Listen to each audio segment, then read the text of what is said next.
গীত গোবিন্দের রচয়িতা জয়দেব গোস্বামী স্বর গরল খণ্ডনং মম শিরসি মণ্ডনং এইটুখানি লেখার পরেই তিনি আটকে গিয়েছিলেন, তিনি আর বাকিটা লিখতে পারছিলেন না। ভগবান শ্রীকৃষ্ণ এসে তার লেখাটা কমপ্লিট করে দিয়ে গেছে।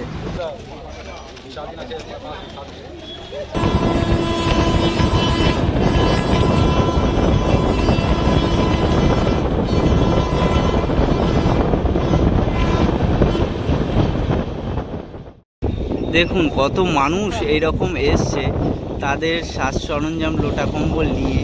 এইরকম প্রচুর মানুষ কিন্তু এখানে রয়েছে, থাকার জায়গা নেই, কী করবে তারা এইরকম পরিস্থিতিতে এসে। তো এই মেলাটাকে কেন্দুলি মেলাও বলে, আর এই কেন্দুলির মানে হচ্ছে কলা। দেখুন কলা প্যাকিং করছে।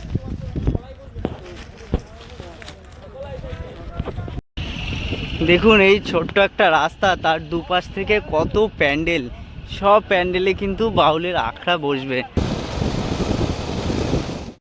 শুভ সকাল, আমার যাত্রা শুরু করছি ব্যান্ডেল স্টেশন থেকে। এই ব্যান্ডেল স্টেশন থেকে 6:58 ব্ল্যাক ডায়মন্ড এক্সপ্রেস ধরে দুর্গাপুরে নামবো।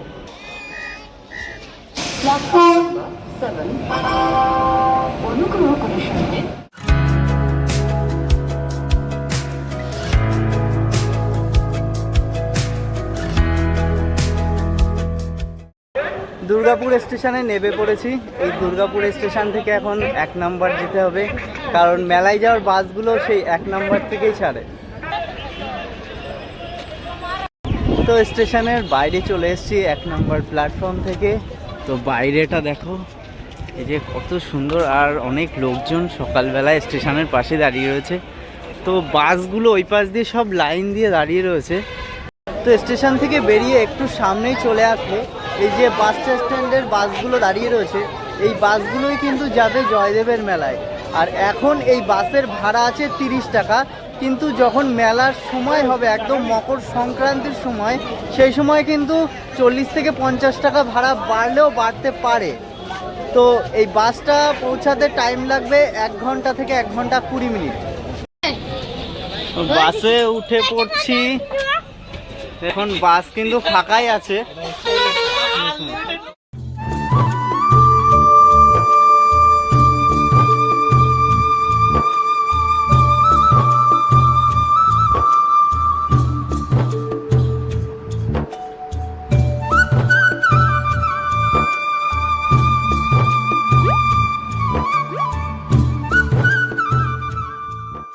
বাস সবেমাত্র এই মোড়টাতে নামিয়ে দিল।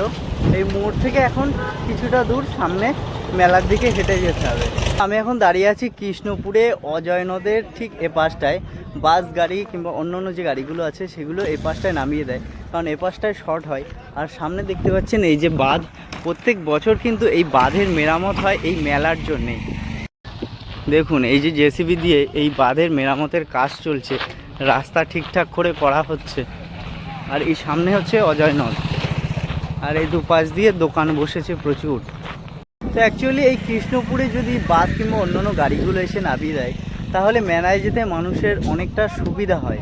আরেকটা রুট দিয়ে যাওয়া যায়, ওই যে সামনে ব্রিজটা দেখতে পাচ্ছেন, ওই ব্রিজ পার করে যদি ওই পাশে নামিয়ে দেয়, তাহলে মানুষের অনেকটা হেঁটে আসতে হয় মেলার মধ্যে, আর এই রাস্তাটা অনেকটা সহজ হয়। তো এই সামনেই হচ্ছে সেই অজয় নদ, আর অজয় নদের ওই পাশে হচ্ছে জয়দেবের মেলা। তো দেখুন রাস্তার দুপাশ দিয়ে কত সুন্দর এরকম মূর্তি তারা তৈরি করছেন।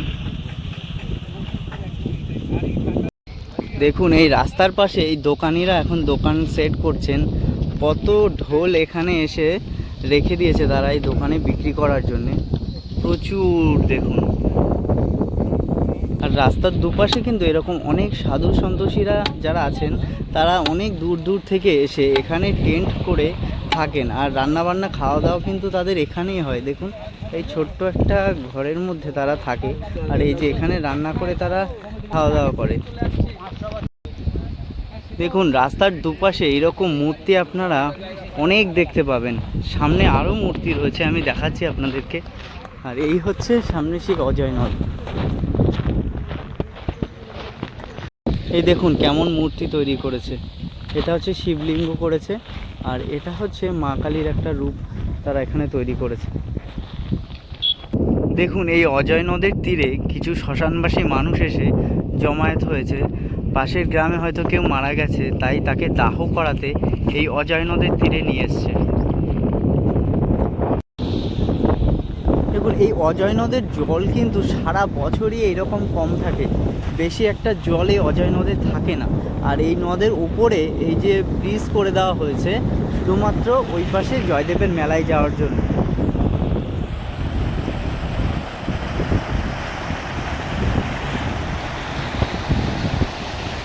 দেখুন, এই নদের জল এতটাই কম যে নদের মাঝখানে মাঝখানে চর পড়ে গেছে। আর এই বাঁধ দেওয়ার জন্যে এখানটায় একটু স্রোতটা বেশি। দেখুন, এই হচ্ছে জলের স্রোত, এটা শুধুমাত্র বাঁধ দেওয়ার জন্য এই স্রোতটা বেশি হচ্ছে। দেখুন, এই রাস্তা মেরামতের কাজ চলছে।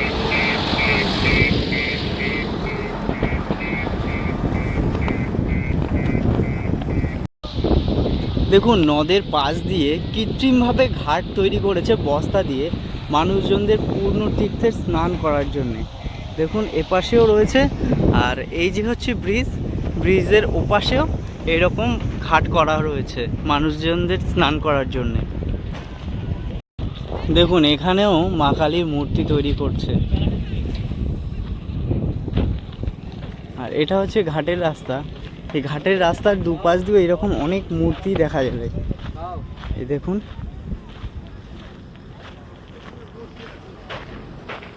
এপাশেও রয়েছে বেশ কিছু মূর্তি। দেখুন, এই যে একটার পর একটা বস্তা দিয়ে এইভাবে কৃত্রিম ঘাট তৈরি করা হয়েছে মানুষজনদের স্নান করার জন্য। এই স্নানাঘাটের পাশে কত মূর্তি এইভাবে লাইনের পর লাইন সাজানো রয়েছে। দেখুন, এখানে মহাদেবের আদি যোগের একটা রূপ এখানে তুলে ধরেছে। তো এই বাচ্চাটা এখানে রং করছে। এটা কি মহাদেবের আদি যোগীর রূপ? আচ্ছা, তো কোথা থেকে এসছো তোমরা? তোমাদের বাড়ি এখানেই? হ্যাঁ। প্রত্যেক বছর এরকম মূর্তি তৈরি করো তোমরা? এই মূর্তি তৈরি করার কারণটা কি? হ্যাঁ, পয়সা দিবে উঠে। আচ্ছা আচ্ছা, মানুষ স্নান করে উঠে এসে এখানে ঠাকুরের নামে তোমাদের কিছু দিয়ে যাবে। তো তার উদ্দেশ্য হচ্ছে এইটাই। তো সবাই কি একই উদ্দেশ্যে মূর্তি বানাচ্ছে? আচ্ছা, বাহ, দেখো কত সুন্দর। দেখুন, কত মূর্তি এইরকম তৈরি করেছে রাস্তার দুপাশ দিয়ে। বিভিন্ন ধরনের মূর্তি, যে যেই রকম পেরেছে সে সেই রকম মূর্তি তৈরি করেছে। দেখেন, এক সাধু মহাজন এখানে টোং বানিয়ে রয়েছে। তো আপনি এই টোংটা বানাচ্ছেন, এখানে থাকবেন? হ্যাঁ বাবা। আপনি কোথা থেকে এসছেন? বহরমপুর। এইটুকু এই টেন্টে থাকবেন, এই যে করে এটা করে? হ্যাঁ। আচ্ছা, এতে কি থাকার মতন হবে? আচ্ছা, কতদিন থাকবেন আপনারা? যে কদিন মেলা লাগি থাকবে। যে কদিন মেলা থাকবে। আপনারা প্রত্যেক বছর আসেন? আমি কোনো বাদ দিই না। বাহ বাহ, খুব ভালো। দেখুন, এইটুকুনে। আর রান্না বান্না কি নিজেই করে খাবেন? ভিখারিরা রান্না করে রাতে খায়। আচ্ছা আচ্ছা, ওখান থেকে খেয়ে নেন, ওখানের ভোজনটা হয়ে যায়। হ্যাঁ হ্যাঁ, সবাই রাতে তো। ঠিক আছে, ভালো থাকবেন। ঠিক আছে। দেখুন, এইটুখানি ছোট্ট একটা জায়গায় ইনি এইটা তৈরি করে একটা মাদুর দিয়ে তা এখানে থাকবেন। হ্যাঁ। দেখুন, এখানে আরও মানুষরা রয়েছে। এই যে বড় বড় পাইপগুলো এখানে ফেলা রয়েছে, এই পাইপের ভেতরেও কিন্তু মানুষ রয়েছে। দেখুন, প্রচুর মানুষ কিন্তু এখানে রয়েছে। থাকার জায়গা নেই, কী করবে তারা? এইরকম পরিস্থিতিতে এসে এই মেলাতে রয়েছে। দেখুন, কত মানুষ এইরকম এসছে, তাদের সাজ সরঞ্জাম লোটা কম্বল নিয়ে এই রকম জায়গায় থাকবে তারা তাঁবু পেতে। যতদিন না মেলা শেষ হবে ততদিন তারা এখানেই থাকবে। এই ব্রিজটা দেখছেন, ব্রিজটার ওই পাশে কিন্তু কৃষ্ণপুর, আর এই পাশে কিন্তু জয়দেবের মেলা, আর মাঝখানে হচ্ছে অজয় নদ। তো এই মেলাটাকে কেন্দুলি মেলাও বলে। আর এই কেন্দুলির মানে হচ্ছে কলা। তো এই কলার জন্য কিন্তু এই জায়গার নাম হয়েছে কেন্দুলি। তো সেই জিনিসটা আমি আপনাদেরকে দেখাচ্ছি। এখানে প্রচুর কলা রয়েছে। যে এই দেখুন, কত কলা এখানে রয়েছে, প্রচুর কলা। দেখুন, কত কলা রয়েছে এখানে, প্রচুর। যেদিকে তাকাবো সব কলা। এই দেখুন, সব ঢেকে রেখেছে কলা। আর এই যে এগুলো প্যাকিং হচ্ছে, দেখুন। এই প্যাকিং করে কোথায় যাবে কলাগুলো? এইখানে থাকবে। এখানেই থাকবে? এগুলো কি মানুষজন কিনে নিয়ে যাবে সেই জন্যে? আচ্ছা, এই মেলায় যারা আসবে তারাই কিনে নিয়ে যাবে। আচ্ছা, এই মেলার এই কলার জন্য কি এখানে নাম হয়েছে কেন্দুলি? আচ্ছা, এই মেলা যতদিন চলবে কলা এখানে থাকবে। এখন কলা প্যাকিং করছে। দেখুন কত রকমের কলা রয়েছে, প্রচুর রকমের কলা। এই শুধুমাত্র মেলার জন্যে এইখানে এত কলা এখানে রেখেছে।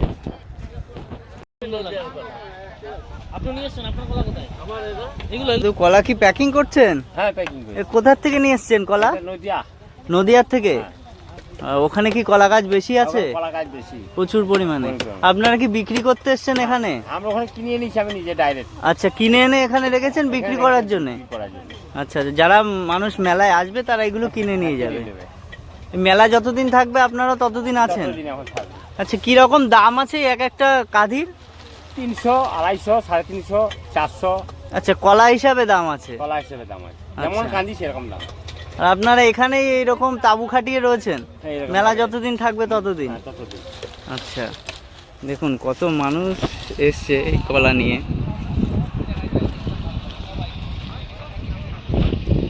তো এই যে কেন্দুলি মেলাটায় এখানে কিন্তু হিন্দু মুসলিম কোনো ভেদাভেদ নেই।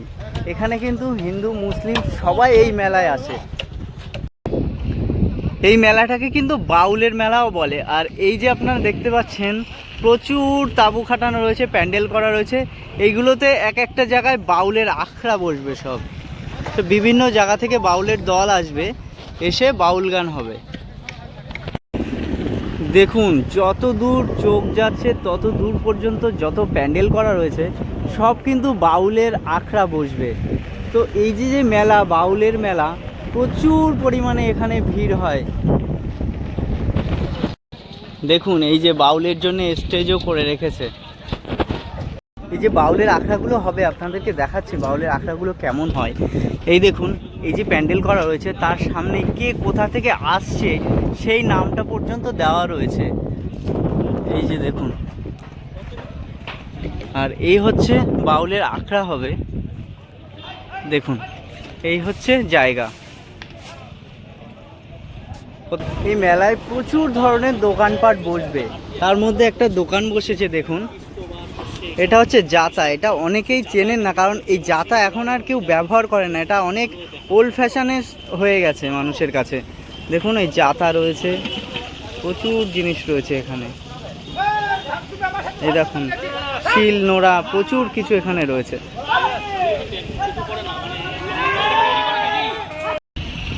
দেখুন এই ছোট্ট একটা রাস্তা, তার দুপাশ থেকে কত প্যান্ডেল।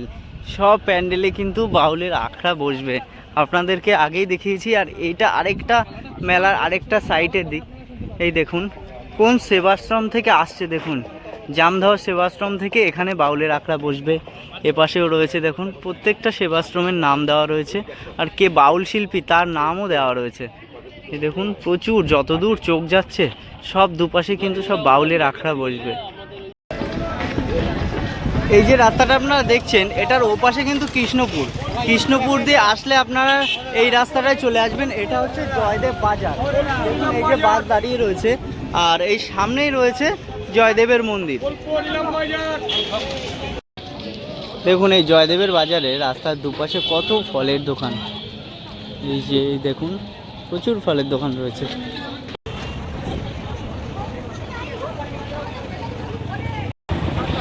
এই হচ্ছে জয়দেবের মন্দির। দেখুন জয়দেবের মন্দিরে দর্শন করার জন্য কত মানুষ জমায়েত হয়েছে। আর এই যে বাঁশের স্ট্রাকচারগুলো করা রয়েছে, যখন ভিড় প্রচণ্ড পরিমাণে হবে তখন এক এক করে লাইন দিয়ে এই বাঁশের মধ্যে দিয়ে মন্দিরে প্রবেশ করানো হবে। মন্দিরের সামনে এইরকম অনেক প্রসাদের দোকান আপনারা পেয়ে যাবেন। আর এই ঠাকুরের মন্দির সহ এরকম অনেক ছবি আপনারা পেয়ে যাবেন। মন্দিরে প্রবেশ করছে এখন।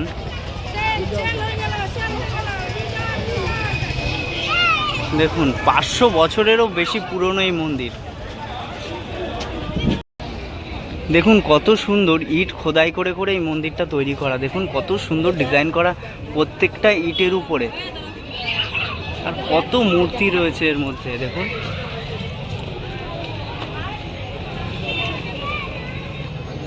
এই হচ্ছে মন্দিরের প্রবেশ পথ। দেখুন এর ভিতরটা প্রচুর অন্ধকার, আর এখানে প্রচুর দেখানোর চেষ্টা করছি। এই হচ্ছে মন্দির, দেখুন এই হচ্ছে ঠাকুরের মূর্তি। আমরা ভক্তি করছেন না ইয়া করছেন বলুন, এটা আমার একটা লস, বাইরের মঙ্গলের জন্য আমরা সারাদিন না খাওয়া দাওয়া দেওয়া সব। তো ইনি ফটো হচ্ছেন তুলে নেয়। জয়দেব গোস্বামী। হ্যাঁ দিচ্ছি। তো একটু প্রশাসন স্নানের যদি জল না নিয়ে দিব না নিচ্ছি আমি। এখন। আচ্ছা আচ্ছা ঠিক আছে। ইনি হচ্ছে জয়দেব গোস্বামী। ওম নমো নারায়ণ বাসুদেবায় শ্রী বিষ্ণু তস্ততে তকন্ত উদ্যোগ দিবতয়ে নমো নারায়ণ বাসুদেবায় শ্রী বিষ্ণু লক্ষ্মী নারায়ণ। দেখুন কত মানুষ এই মন্দির পরিক্রমা করছে।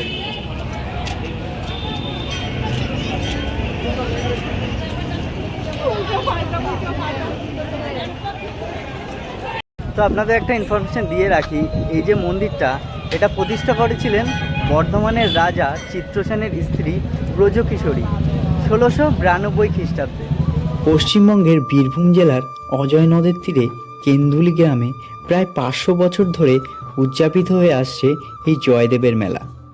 প্রতি বছর মকর সংক্রান্তির দিনে অজয় নদে পূর্ণ স্নানের মাধ্যমে এই মেলার সূচনা হয়। যার নামে এই মেলা জয়দেব, তিনি ছিলেন বীরভূম বর্ধমান জেলার রাজা লক্ষণ সেনের সভাকবি এবং তিনি প্রভু শ্রীকৃষ্ণের গীত গোবিন্দ রচনা করেছিলেন দ্বাদশ শতাব্দীতে।